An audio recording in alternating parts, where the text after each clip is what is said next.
Vamos a dar paso a la segunda mesa.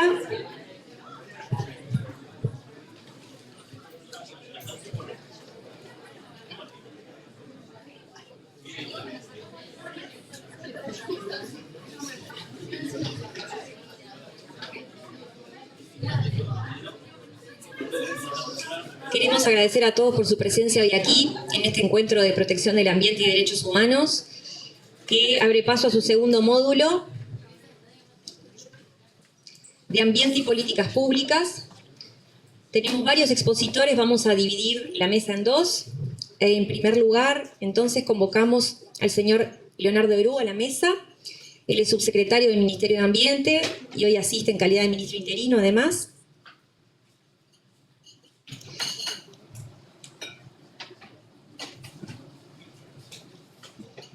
También a la doctora Carmen Ciganda, directora de la División Salud Ambiental y Ocupacional de la Dirección General de Salud del Ministerio de Salud Pública. Buenos días. Natalia Baiza, delegada de la Red de Agroecología del Uruguay en la Comisión Honoraria del Plan Nacional de Agroecología, productora ecológica en Canelón Chico. A la doctora Carla Krug, de la Red Temática de Medio Ambiente de la UDELAR, doctora en Ciencias Biológicas y docente de la UDELAR. Y por último, creo que nos sobra un lugar, sí. Bien, y a Darío Fuletti, es oficial de monitoreo y evaluación de UNICEF Uruguay. Bien. Y comenzando, le cedo la palabra entonces al señor Leonardo Herú. Bueno, buenos mediodías. Gracias por la invitación. Realmente es un gusto estar en un momento tan importante donde la institución genera un espacio privilegiado para trabajar los temas de la vida, del derecho a una vida en un ambiente saludable, sano, saludable. Así que gracias por la invitación y por compartir este panel con gente como muchos y muchas que están en el público que conocemos hace mucho tiempo y que está bueno siempre encontrarnos y más en espacios de intercambio y de reflexión y de aporte y sobre todo de construcción. Lo hacemos desde el Ministerio de Ambiente en esta etapa. Para nosotros fue importante la creación del Ministerio, creo que como muchos y muchas estuvimos de acuerdo en ese proceso que llevó a este país a tener un espacio de gobierno jerarquizado y especializado en estos temas. Entendemos que no es suficiente y creemos que tenemos alguna evidencia que nos muestra de que no alcanza, es necesario, es importante, pero no alcanza. Las políticas ambientales tienen que ser asumidas transversalmente en todo el Estado y tenemos que generar estrategias que nos involucren a la mayor cantidad de actores sociales e institucionales. Yo, después de la conocida de la presentación de Alejandro, entonces voy a intentar aportar desde otro lado, porque en realidad Alejandro fue bastante exhaustivo en ese análisis que complementó con el resto del panel y en las líneas de trabajo del Ministerio. Yo le quiero agregar primero el contexto global, que algo se comentó, y creo que el contexto global nos debe obligar a incorporarlo en lo que son las decisiones políticas que toma nuestro país. Y ahí yo siempre me acuerdo, capaz que alguno que está por acá me escuchó comentarlo, en plena crisis de la pandemia, en el año 2020, donde la incertidumbre era muy importante y la toma de decisiones era complicada, por razones personales y laborales, intentaba leer la mayor cantidad de información posible que surgía por los más diversos canales, y por ahí me encuentro con una entrevista a un geógrafo estadounidense, que ya esto lo comenté en alguna reunión, insisto, de Diamond de apellido, que en agosto del 2020 decía, en realidad la pandemia va a ser complicada, ya hay en la historia otras situaciones similares, con cierta crudeza decía, bueno, seguramente va a fallecer mucha gente, pero esto no es una crisis que ponga en jaque a la humanidad, a la existencia. En realidad los problemas de fondo siguen siendo los mismos. Y hablaba de que los problemas de fondo están vinculados a la crisis climática, a la pérdida de biodiversidad, a los temas de contaminación, a los temas de pobreza, especialmente, y esto lo agrego yo, en nuestra región, en nuestra Latinoamérica. Y hablaba también, que a mí ya me pareció casi exagerado, pero a los pocos meses los hechos le dieron la razón, hablaba también de la guerra y el riesgo nuclear. Si ustedes repasan 2020 para acá, los hechos que ha habido, incluso con algunas amenazas de uso de armas nucleares, no estaba equivocado. Y realmente poner estos temas sobre la mesa en ese momento fue arriesgado, pero creo que marcó claramente cuáles son los desafíos que tiene la humanidad y por lo tanto que tenemos en nuestro país y en nuestra región. Me gustó mucho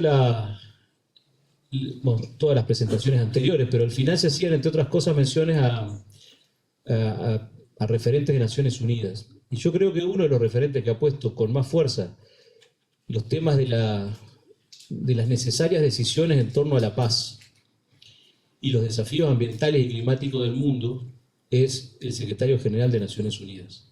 Yo lo recomiendo leer. En un mundo complejo, y seguramente en un lugar complejo, este portugués, Guterres, ha insistido de diversas formas la necesidad de tomar decisiones ante una crisis climática muy compleja, y acá hago una pausa muy breve. Según la Organización Meteorológica Mundial, en 2024 pasamos esa línea que decíamos que no podíamos pasarla y superamos el 1,5 grados y bueno, entramos en una etapa complicada. Ya veníamos ascendiendo año a año y el 2024 fue un año extremadamente caluroso, pero que marcó un mojón crítico. También el secretario general de Naciones Unidas ha hablado de estos temas de la pérdida de biodiversidad, de la contaminación, etc. Y plantea algo que a mí me parece fundamental, que es la necesidad de tomar decisiones en 3 niveles, que también se planteó en el primer panel, de distintas formas. Entonces, Guterres dice, bueno, acá adelante me muestran un cartelito que me dice que me quedan 5, así estoy más rápido. Hay que tomar decisiones globales, dice Guterres.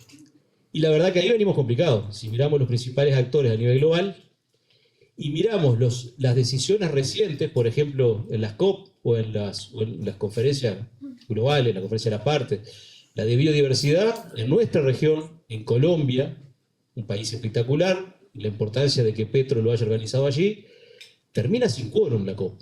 Entonces la dificultad para tomar decisiones correctas. El equipo del ministerio, en particular Fernanda Sousa, participó en una reunión hace pocas semanas en Centroamérica vinculado al análisis o las definiciones vinculadas a lo que se llama pérdidas y daños, o sea, cómo asistimos a los países y a las comunidades que están en riesgo por el impacto del cambio climático. Y las decisiones que allí se alcanzaron están lejos de ser las que necesitamos. Entonces tenemos un problema de gobernanza global y no voy a entrar a analizar posiciones globales de actores muy importantes. Tenemos problemas. Lo que no tenemos duda, y acá va la primera definición para nosotros muy importante, es que debemos aportar y buscar incidir desde nuestra región, haciendo escuchar la voz de nuestra Latinoamérica, articulando con países de la región. En particular, y acá es una opinión personal, que creo que seguramente va a ser compartida por muchos, más allá de cualquier valoración, la presencia de Lula en el escenario global, ni hablar regional, no solamente ha permitido la toma de decisiones importantes en algunos temas, como el cuidado de la Amazonia, sino también hacer sentir la voz de la región en esos ámbitos de decisión global. Voy a intentar ir más rápido. Después, en lo local, para nosotros es muy importante generar caminos de cercanía. Hoy se hablaba del centralismo.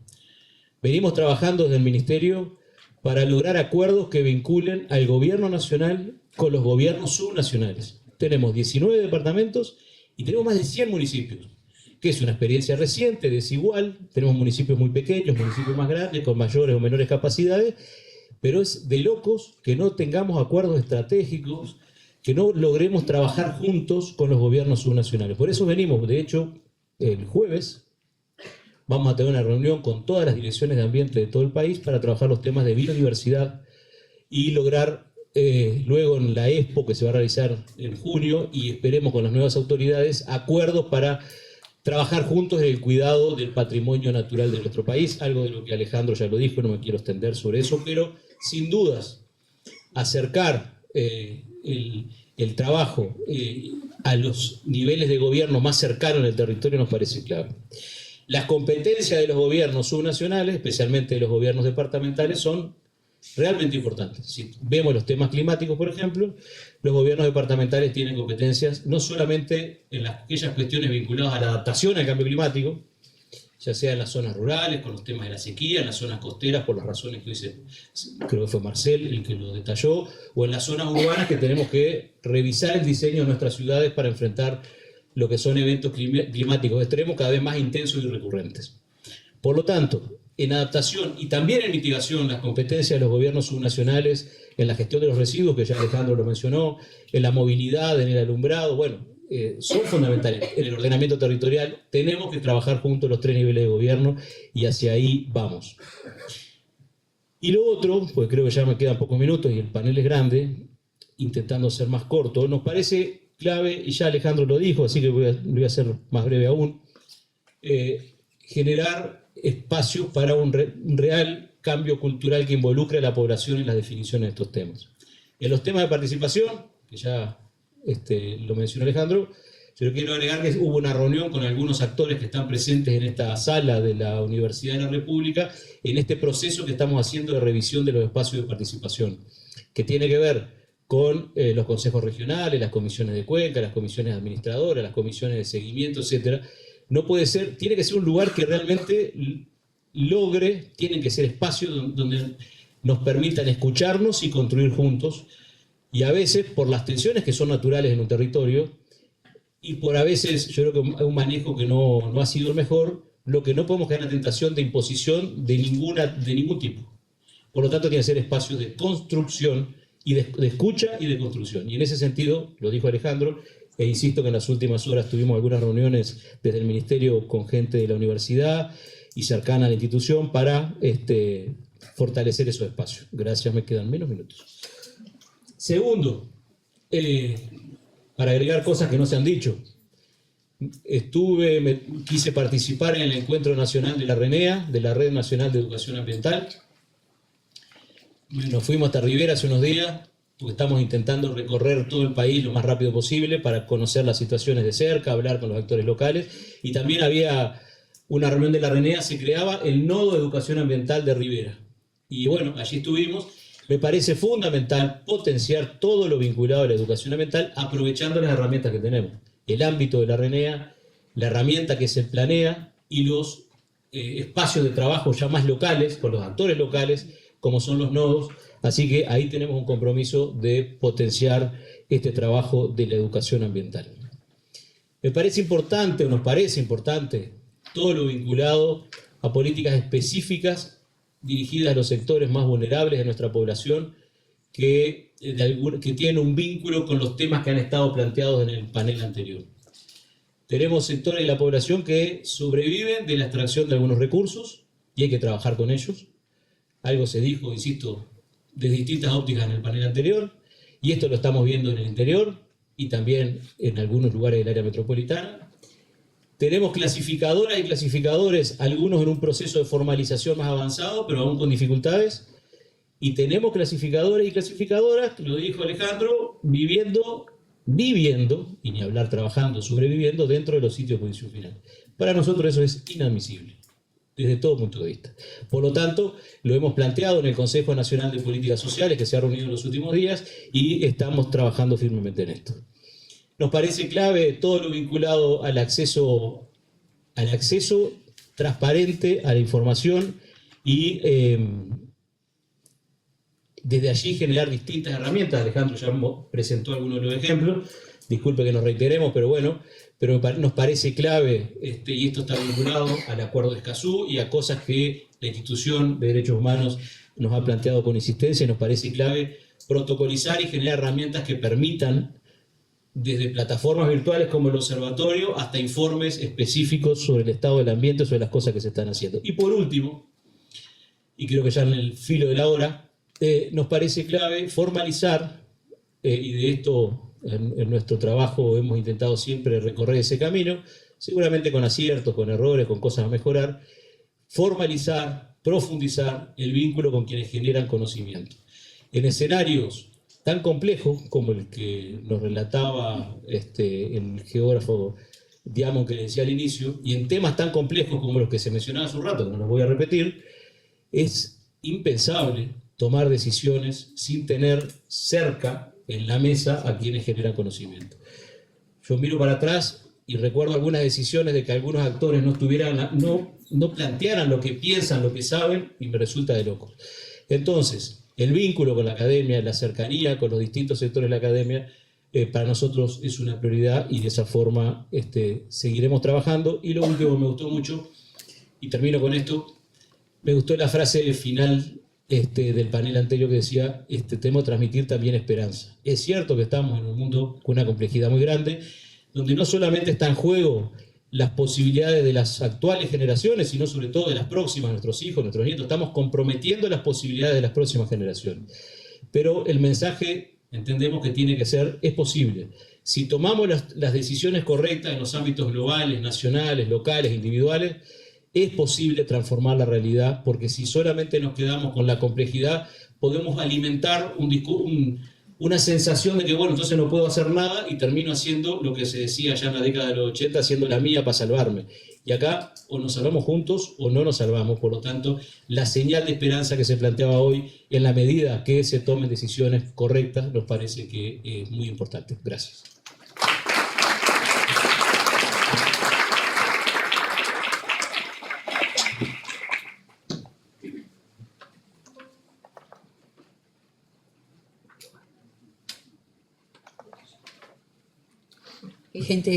Qué suerte tener gente joven que me ayuda con la tecnología.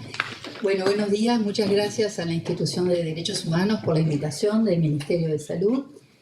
Es muy difícil hablar después de un ministro en funciones, así que voy a tratar de ser concreta y discreta y no profusa, confusa y difusa, ¿no? Como dijeron. Y agradezco el panel anterior porque todo lo que voy a decir ya está dicho acá. A ver, este va para adelante. No. ¿Al revés? Bien, por las dudas tengo acá por si no veo muy lejos, de lejos. Nosotros nos pidieron que abarcáramos, bueno, cuál es la relación de la salud y el ambiente, ¿no? Porque son determinantes ambientales de la salud, donde vivimos. Luego hablar de los desafíos en salud ambiental y qué oportunidades tenemos. Vamos para atrás. Esto no es nada nuevo, digamos, Heráclito, 470 años antes de Cristo, decía que la salud humana es un reflejo de la salud de la tierra, así que no sé qué estaríamos inventando ahora, ¿no? Hipócrates, el padre de la medicina para nosotros, yo soy médica, 460 años antes de Cristo decía, dentro de muchas cosas, ¿no? Para saber acerca de la salud de una población hay que observar el aire que respiran, el agua que beben y los lugares en donde viven. Y estas son imágenes realmente nuestras acá de Uruguay, no sé si llegan a ver, pero digamos, arriba tenemos un asentamiento en una de esas fotos y abajo cómo fue la restitución de ese asentamiento, ¿no? Un programa de readecuación.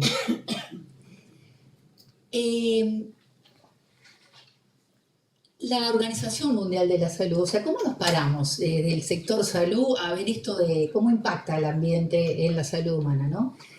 Y a raíz de la Conferencia de Naciones Unidas de la Declaración de Río en 92, en el principio 3, que el derecho al desarrollo debe ejercerse en forma tal que responda equitativamente a las necesidades de desarrollo y ambientales de las generaciones presentes y futuras, un año después, en la reunión de la OMS en Sofía, se promulga la Carta de Sofía, que para nosotros es como la base de la salud ambiental en el año 93, que la define que son todos aquellos aspectos de la salud humana, incluyendo la calidad de vida, que están determinados por factores físicos, químicos, biológicos y sociales en el ambiente, pero también se refiere a la teoría y práctica de valorar, corregir, controlar y evitar aquellos factores en el medio ambiente que potencialmente pueden perjudicar la salud de generaciones actuales y futuras.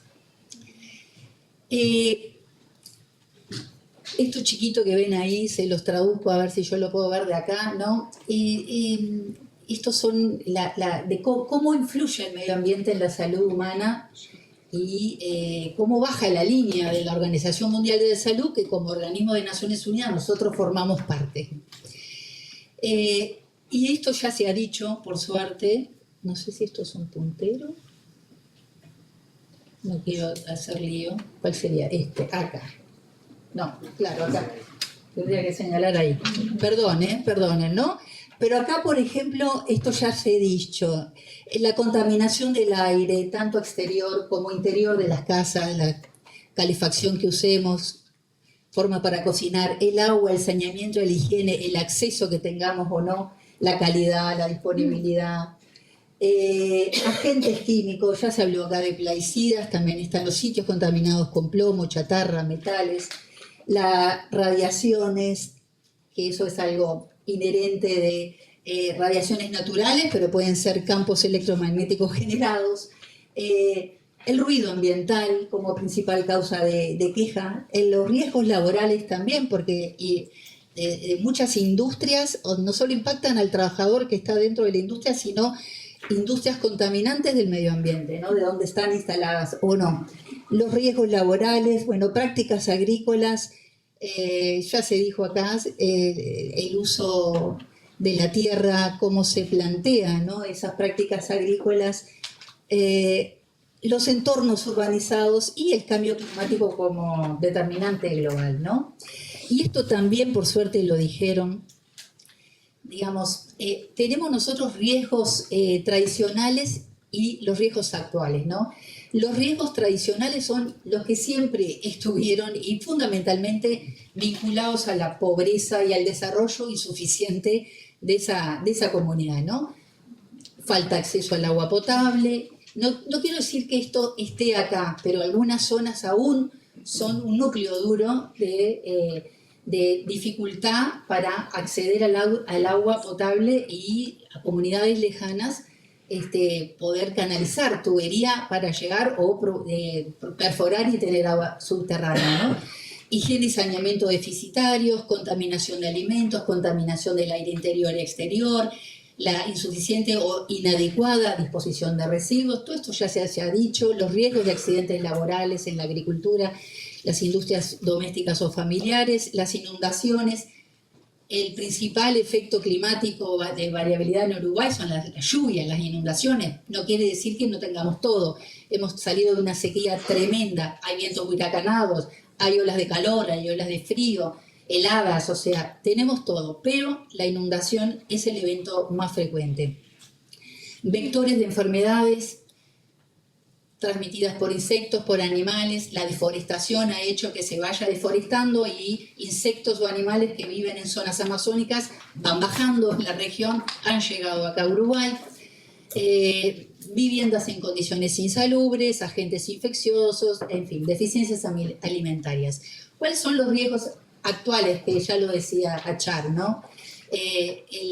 La contaminación del agua por la urbanización o procesos industriales o la agricultura intensiva, la contaminación del aire por lo mismo, la acumulación de los residuos por ese uso indiscriminado. En fin, tenemos nuevos emergentes, dentro de ellos el cambio climático, el agotamiento de la capa de ozono, el cambio climático que en general, ya sabemos, es por los gases de efecto invernadero generados por nosotros, ¿no? O sea, algunos países aportamos menos y otros aportan más. El marco conceptual de cómo nos paramos a ver cuáles son estos determinantes socioambientales de la salud tiene que ver con dos grandes enfoques, ¿no? O sea, hay un grupo de determinantes que son estructurales, los que vemos acá a la izquierda para ustedes, que tienen que ver con las desigualdades sociales. Por lo tanto, importa muchísimo cuál es el contexto socioeconómico y político, qué tipo de gobierno tenemos, fue democrático o no, cuáles son las políticas macroeconómicas de ese gobierno, para dónde va a estar dirigido, políticas sociales, de mercado de trabajo, de vivienda, o políticas públicas de educación, salud, protección social, qué cultura de valores tenemos en esa sociedad, y que eso se relaciona interdireccionalmente con qué posición económica tiene la población, dónde nació. ¿Nació en Artigas, es cañero? ¿Nació acá en Montevideo? ¿Vive en una zona costera? ¿Tiene trabajo? ¿Pudo ir a la universidad? ¿Estudió? ¿Qué clase social y género y etnia tiene la población? El acceso a la educación, a la ocupación, a los ingresos. Y eso está estrechamente vinculado y determina nuestra cohesión social, el sistema de salud que tenemos, e impacta a favor o negativamente en el acceso a la salud, y profundiza, si hubiera desigualdades, inequidades de bienestar, ¿verdad? Y esto está directamente relacionado con los objetivos de desarrollo sustentable. Los que están en círculo tienen más que ver con los desarrollos sociales, pero todo impacta en la salud humana, ¿verdad? El fin de la pobreza, el contar con trabajo decente, la educación y, la reducción, de las desigualdades, y los grandes objetivos de desarrollo que tienen que ver con lo medioambiental, que son muchos. El objetivo 6 de garantizar el acceso al agua potable, el 13 la acción por el clima, el cambio climático, el 7 lo que tiene que ver con el garantizar acceso a energía asequible, segura y sostenible, el 11 ciudades y asentamientos humanos inclusivos, y el 12 las modalidades de consumo y producción, que todos nos impactan en el objetivo 3 de la salud humana. Bien. Estos son, ¿cómo impacta el medio ambiente en la salud humana? Corresponde, digamos, si midiéramos la carga ambiental, corresponde al casi un 25, un 23% de las muertes están relacionadas con el medio ambiente. Lo mismo las enfermedades. Vamos a pasar rápido. Esto es en Uruguay, la carga de mortalidad y morbilidad, ahí con flechitas chiquitas, allí, a ver, tenemos algunas de las enfermedades con impacto y contribución ambiental. Lo verde oscuro es cuánto pesa los factores ambientales, lo verde claro, lo no ambiental. ¿Por qué? Porque ya se dijo que digamos, no hay una única causa-efecto de una enfermedad, son múltiples efectos, múltiples exposiciones. Entonces, la primera ahí, diarrea, ¿no? Bueno, no tener acceso al agua potable o saneamiento produce diarrea, obviamente mucho de impacto ambiental, poco de factor no ambiental, ¿no? Otro que señalamos acá es el plomo. Hay gran peso del impacto ambiental y menos lo no ambiental. Asbesto, bueno, y así sucesivamente. Y abajo pusimos las causas de muerte en Uruguay, que las principales son las enfermedades cardiovasculares, que tienen que ver mucho con el entorno, pero también la calidad del aire, si respiramos, eso impacta en la afección cardiovascular, y cáncer, ¿no? Son las dos principales causas de muerte. Esto es simplemente un ejemplo, a título de ejemplo.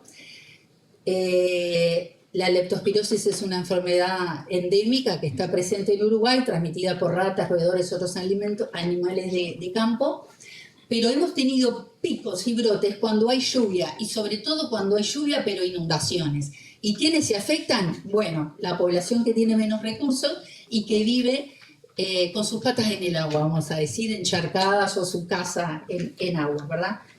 Esta es el enfoque de abordaje, porque tenemos, digamos, múltiples exposiciones, ¿no? A ver. Me queda un minuto. Múltiples exposiciones a nivel del ambiente, de la comunidad, de la casa, del hábitat, ¿no? En distintos contextos, condición social, qué condición económica tengo, condición demográfica, que pueden producir múltiples efectos de bienestar, porque a veces vivir en un ambiente sano no produce bienestar, obviamente, ¿no?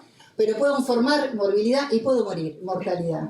Y acá es donde tenemos que actuar, en acciones preventivas de estas condiciones o acciones remediadoras cuando ya no hay vuelta atrás, y poder y trabajar en las condiciones sociales, económicas y demográficas para poder actuar en esa causa y generar bienestar. De manera que para nosotros es importante lo que ya se ha dicho aquí, evaluar y gestionar intersectorialmente los riesgos, ¿no? No hay otra. Y nosotros, todos estos impactos del medio ambiente que impactan en la salud, nosotros nos ocupamos puertas para adentro de los hospitales de atender esa afección o morbilidad o muerte.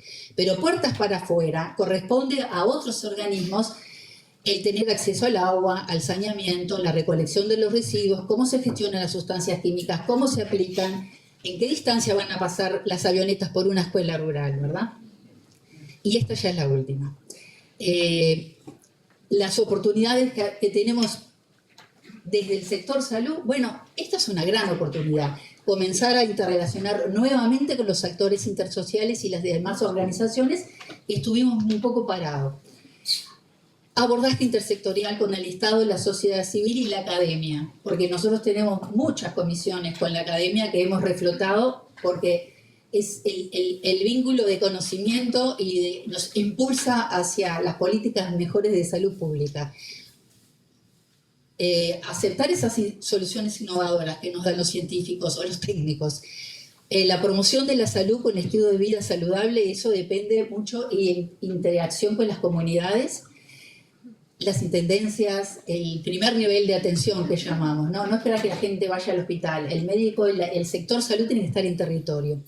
Y el desarrollo de normas y estándares para la calidad de aire, agua y suelo, que eso depende de otros organismos con los cuales ya estamos trabajando. Así que por acá era todo lo que quería decir y compartir, y muchas gracias y perdón por exponerme.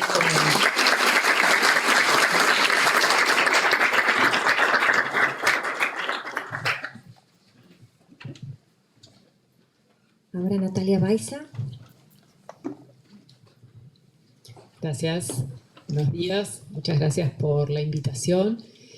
Bueno, celebramos que se haya creado esta área de ambiente dentro de la institución, Derechos Humanos, que, bueno, con la cual ya hemos trabajado algunos temas vinculados a la agroecología.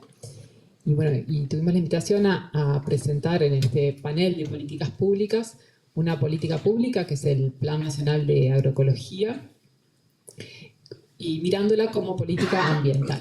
O sea, voy a tratar de vincular esta política que a priori se piensa como agropecuaria y cómo se relaciona bien estrechamente con el ambiente. Entonces, esta es una política pública, bueno, que se creó por ley a fines del año 2018, a propuesta de la sociedad civil, o sea, organizaciones sociales que ya venían trabajando hace décadas en agroecología, que se conformaron hace 20 años, pero hace más tiempo las personas que la integran estaban practicando agroecología. Se propuso, bueno, al Parlamento un proyecto de ley que finalmente fue tomado por todos los partidos políticos y aprobado por unanimidad. Entonces, esta ley crea una comisión honoraria integrada por representantes institucionales, ya sea varios ministerios, Ganadería, Agricultura y Pesca, Ministerio de Ambiente, Salud Pública, MIDES, y también instituciones de educación e investigación de nuestro país, OPP y el Congreso de Intendentes. También esta comisión honoraria, bueno, está conformada por organizaciones de la sociedad civil que son convocadas a integrarla por medio de un concurso que ahora está abierto para formalizar esta integración. Pero bueno, hasta ahora las organizaciones que han participado, bueno, la Red de Agroecología del Uruguay, la Red de Semillas Nativas y Criollas, Red de Huertas Comunitarias, Comisión Nacional de Fomento Rural, bueno, organizaciones de productores vinculados a la leche, producción integrada, cooperativas, AUGAP y Federación Rural. Entonces, imagínense en todo este entramado de organizaciones e instituciones que tenía como cometido elaborar el Plan Nacional de Agroecología y, bueno, luego implementarlo y monitorear su ejecución. Entonces, rápidamente, a fines del periodo anterior de gobierno, se con participación de estas organizaciones, instituciones y otras que se invitaron, un grupo de como 100 personas, se redactó el plan de agroecología para tratar de conseguir, bueno, un presupuesto en ese gobierno. Entonces, los contenidos de este plan, bueno, que está disponible en las páginas del Ministerio de Ambiente, del Ministerio de Ganadería, es, por un lado, bueno, está dividido en 5 ejes. Uno que es el fomento y promoción de la producción, o sea, que haya más producción agroecológica, más diversa. El acceso, o sea, cómo las personas que consumen llegan a esos alimentos. Recursos genéticos, formación, investigación y extensión, comunicación y difusión. Yo voy a profundizar un poco en cada una. Y bueno, hay algunos elementos transversales al plan, que son los bienes naturales, que tienen que estar considerados en todas las acciones, la equidad de género y generaciones, la inclusión social, y bueno, y cómo esto se transforma en políticas públicas y para las cuales se necesita financiamiento. El plan plantea como sujeto principal la agricultura familiar y también la agricultura urbana y suburbana. Y teniendo en cuenta, bueno, la soberanía y seguridad alimentaria de nuestro país, ¿no? Enfocar a la producción nacional y que, bueno, que cumple las necesidades de nuestro país en cuanto a soberanía y seguridad alimentaria. Entonces, en el eje de producción, que es el de fomento para que haya más producción agroecológica, bueno, acá desde el punto de vista ambiental es una forma de producción sin uso de agrotóxicos, de fertilizantes de síntesis, sin uso de organismos genéticamente modificados, cuidando la biodiversidad, el agua, el suelo, porque son fundamentales para que los alimentos se produzcan. Y bueno, la agroecología se basa en estas interacciones ecológicas que ocurren en la naturaleza y son las que posibilitan una producción más limpia, más natural, porque el control de plagas o la fertilización de los cultivos se da naturalmente si cuidamos esas interacciones. Bueno, también en este eje se atiende lo que son las huertas, que también es un mecanismo muy importante para que las personas se aproximen a la producción de alimentos y que entiendan esa importancia de la forma de producir. Entonces, ahí ya vemos unos cuantos aspectos vinculados al ambiente. En el eje 2, que se aborda las acciones para acceso y distribución de estos alimentos, bueno, el plan tiene estos grandes ejes y después cada eje tiene programas, proyectos, acciones concretas, se las voy a resumir. Pero lo importante en cuanto a la distribución es que, bueno, la agroecología busca relaciones cercanas de distribución, de consumo. Entonces se promueven las ferias, mercados, pequeños comercios, donde los alimentos se trasladan a cortas distancias, entonces ahí no hay un impacto del traslado, del transporte de los alimentos. Son alimentos, bueno, saludables porque fueron producidos de la forma que mencionaba anteriormente, sin plaguicidas, y bueno, llegan a las personas de forma más fresca, entonces también se evita la generación de residuos. Luego hay todo un eje, bueno, también en cuanto al consumo, también la concientización de las personas, bueno, que consumen esos alimentos. El eje 3 de recursos genéticos y bienes naturales tiene un gran programa de promoción y regeneración de las funciones de los ecosistemas, porque bueno, son la base para la producción de alimentos de esta manera. Entonces, bueno, ahí se busca regenerar todas esas funciones ecosistémicas, incluida la polinización, que es muy importante para la producción de alimentos, y bueno, implementar cuencas agroecológicas, porque bueno, los productores aislados tampoco pueden producir de esta manera si hay vecinos que están aplicando plaguicidas o contaminando. Hay otro programa del eje 3 que es sobre la conservación, rescate y promoción de recursos genéticos nativos y criollos, que incluye tanto los vegetales, pero también animales, microorganismos, y con la importancia que tienen para que esta producción se lleve adelante, bueno, más adaptados a nuestro ambiente, a nuestras condiciones.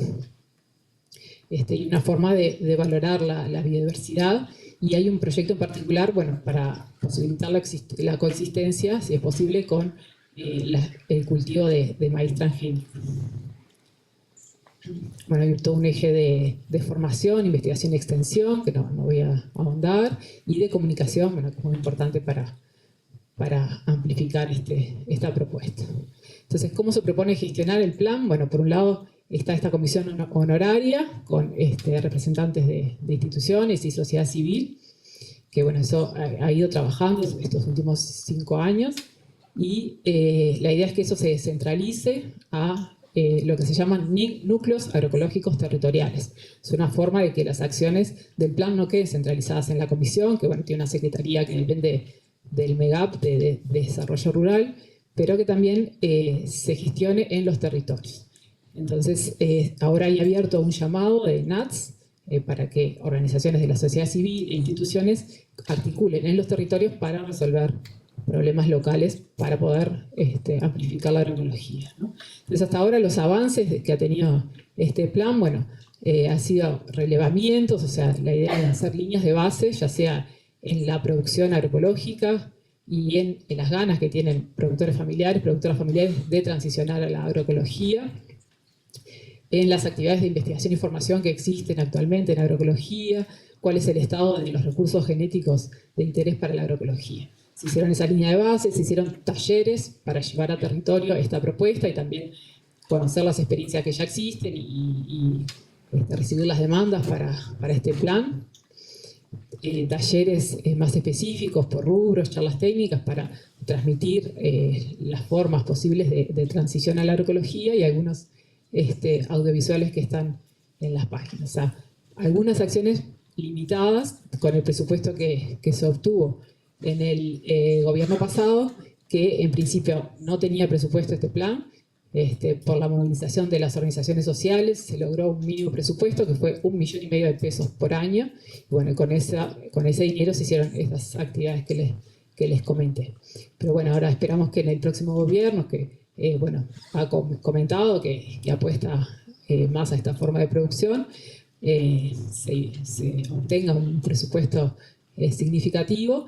Y como comentaba, no es solo una política agropecuaria, está visible en la composición de la comisión, pero también en todas las acciones que esto implica. Es una política ambiental, social, de salud, de investigación, educación. Entonces estaría bueno que estos ministerios también lo tomen como propio, articulen sus políticas, sus presupuestos con visión hacia la agroecología. Por ahí lo que les quería contar.